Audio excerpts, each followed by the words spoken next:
નમસ્કાર મિત્રો, હું છું મનીષ ભંડેરી. તાજેતરમાં જ અમરેલી જિલ્લાના બગસરા તાલુકાના ઘંટિયાણ ગામે એક ખેડૂતના ખેતરે પરપ્રાંતિ મજૂરના 7 વર્ષના દીકરાને સિંહણે હુમલો કરીને મોતને ઘાટ ઉતારી દીધો.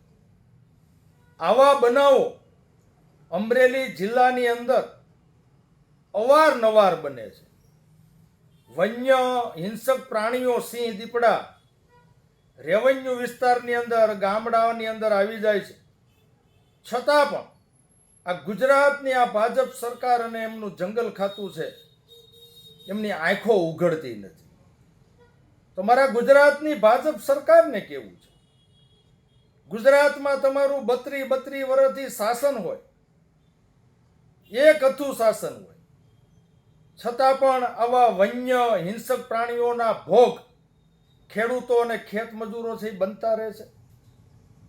શું ખેડૂતોને અને ખેત મજૂરોને બચાવવામાં આ ગુજરાતની ભાજપ સરકાર અને જંગલ ખાતાને કોઈ રસ નથી?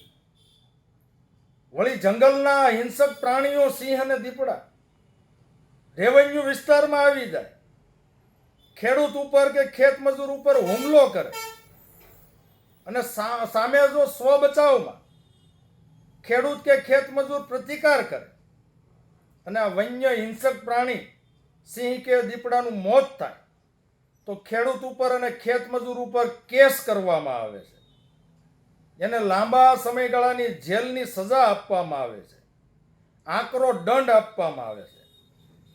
એલા ભાઈ, કાયદા છે એ તમારા ખાલી જંગલના સિંહ દીપડા માટે જ છે?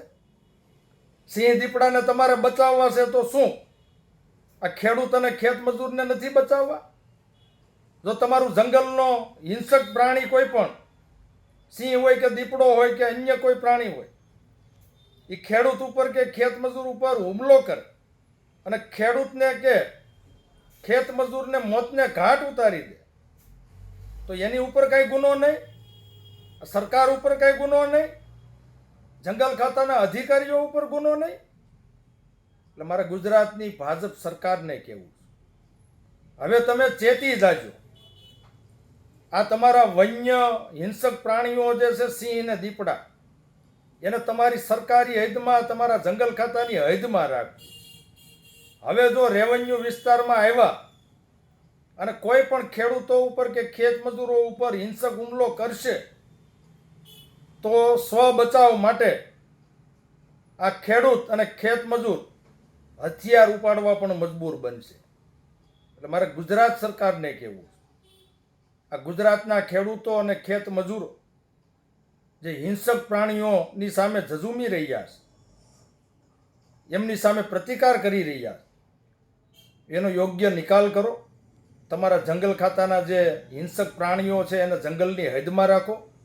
ખેડૂત અને ખેત મજૂરનું ભવિષ્ય છે એ સુરક્ષિત કરો એવી મારી વિનંતી છે. અસ્તુ. જય હિન્દ, જય જય ગરવી ગુજરાત.